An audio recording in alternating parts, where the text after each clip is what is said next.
Hello guys, so look, ito po pansahog sa ating gulay na pichay. So ito nagluto tayo ng pusit.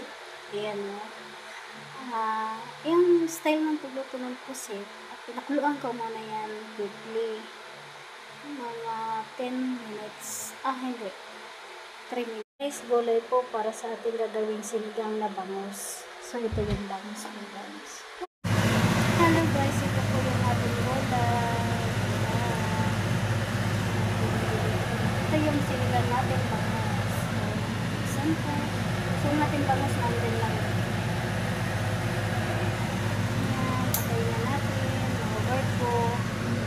So ito itong onions na pagluto yan sa